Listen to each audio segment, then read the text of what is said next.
இன்னொரு கேள்வி என்ன கேட்டாங்கன்னா, குர்ஆன்ல ஒரு வசனம் இருக்குது, அல்லாஹ்வுடைய பாதையில கொல்லப்பட்டவங்கள இறந்தவர்கள் சொல்லாதீங்க, உசுரோட இருக்கிறாங்கன்னு ஒரு வசனம் இருக்குது. அதை வச்சுக்கிட்டு இந்த கபர் வணங்கிகள் எல்லாம் அவளியாட்ட கேட்க கூடாது, அவங்க அல்லாஹ்வுடைய பாதையில தான் இறந்திருக்கிறாங்க, அவங்க உசுரோட தானே இருக்கிறாங்க அப்படின்னு ஒரு வாதம் வைக்கிறாங்களே, அதுக்கு என்ன சொல்வதுன்னு கேட்கிறாங்க. இந்த ஏகத்துவம் எதிர்வாதம் என்ற தலைப்புல ஒரு 30 சீடிகள் போட்டுக்கிறோம்.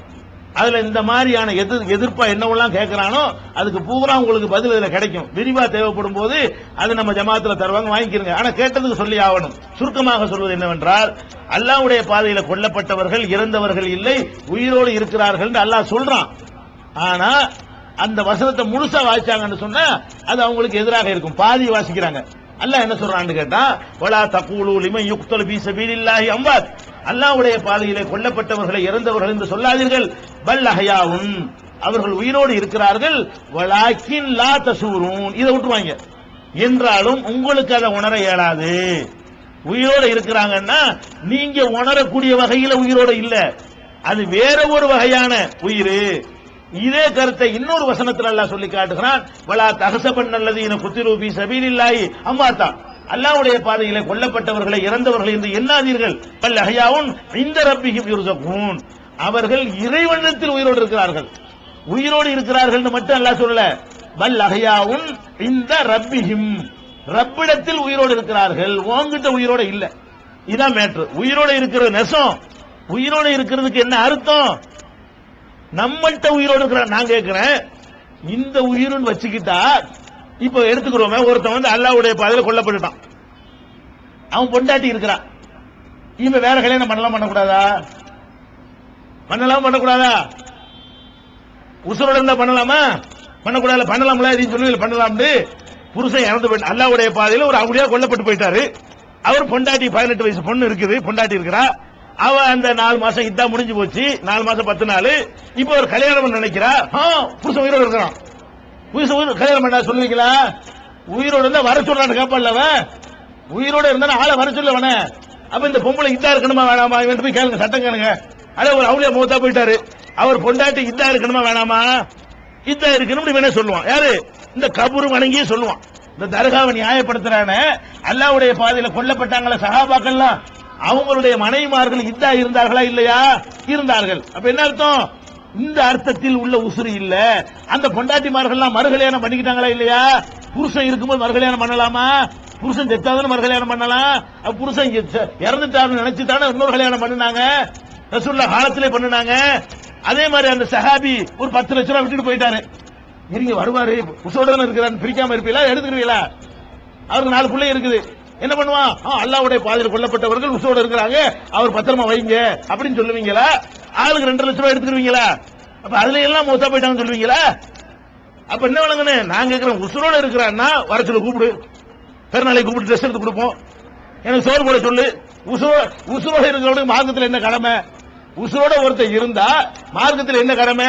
அவன் பொண்டாட்டியை கவனிக்கிற கடமை, அவன் பிள்ளையை கவனிக்கிறது கடமை, நன்மை ஏவுறது கடமை, தீமை பயன் பண்ண சொல்லு. வந்து அல்லாஹ்வுடைய பாதையில கொல்லப்பட்டு உயிரோடு தானே இருக்காரு.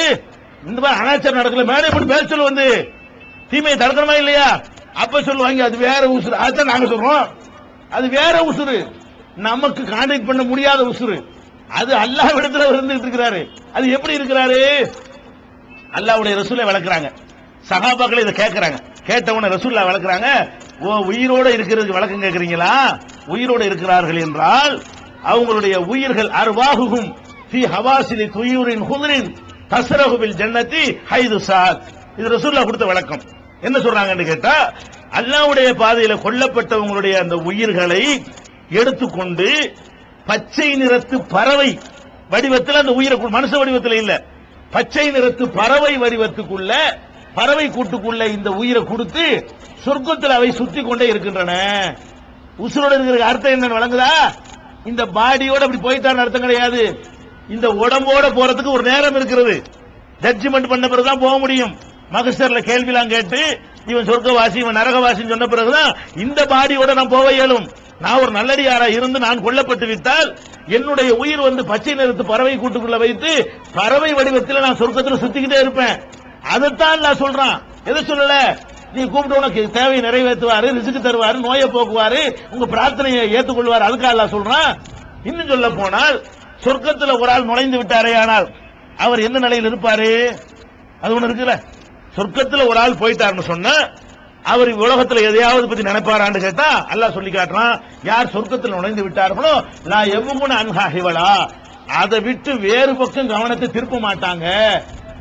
சில பேர் சில இன்ட்ரெஸ்டான ஒரு காரியத்தில் ஈடுபட்டான்னு வைங்க, சில பேர் கம்ப்யூட்டருக்கு இருக்கும், இந்த கம்ப்யூட்டருக்குள்ள நுழைஞ்சதுக்குள்ள போயிட்டான்னு சொன்னா பாப்பா கூப்பிட்டாலும் தெரியாது, அம்மா கூப்பிட்டாலும் தெரியாது, கொண்டாடி கூப்பிட்டாலும் தெரியாது, அப்படி அதுலயே நோண்டிட்டு இருப்பான். அதை ஒரு தீர்வு கண்டா மட்டும்தான் என்ன செய்வான், அடுத்த விஷயத்தை கவனம் செலுத்துவான். அல்லாஹ் சொல்றான், சொர்க்கத்துல ஒருத்தன் நுழைஞ்சு விட்டானேயானால் அந்த இன்பங்களை எல்லாம் பார்த்த உடனே அதுலயே தான் இருப்பானே தவிர வேற ஒண்ணு பக்கம் கவனம் செலுத்தவே மாட்டான். புது மாப்பிள்ளை புது பொண்டாட்டியோடவே எப்படி கவனமா இருப்பானோ, அப்ப யாரு கூப்பிட்டாலும் உனக்கு விளங்காதோ அதே ஒரே ஈடுபாட்டுல இருப்பானோ, அந்த மாதிரி இருப்பாங்களா யாரு? சொர்க்கத்துக்கு போன ஆள்க அல்லாஹ் சொல்லி காட்டுறான். அப்ப நீ சொல்றபடி வச்சுக்கிறோம், இந்த அவுளியாக்கள் எல்லாம் எங்க இருக்கிறாங்க? சொர்க்கத்துல பச்சை நிறத்து பறவை கூட்டுல இருக்கிறாங்க. கூப்பிட்டா கேக்குமா? அவர் தான் வேற ஒண்ணு லைச்சு போய் இருக்கிறாரு. அந்த இன்பங்கள் அப்படி ருசிச்சுக்கிட்டு இருக்கக்கூடிய நேரத்தில் நீங்க கூப்பிடுறது அவர் இப்படி கேட்பாரு? கேட்க மாட்டார். அதனால அல்லாஹ்வுடைய பாதையில கொல்லப்பட்டவங்க உயிரோட இருக்கிறாங்கிறது உண்மை. இவங்க நினைக்கிற அர்த்தத்துல உயிரோட இல்ல. அல்லாஹ்வுடைய ரசூல் சொன்னாங்களே அந்த அர்த்தத்துல உயிரோட இருக்கிறாங்க.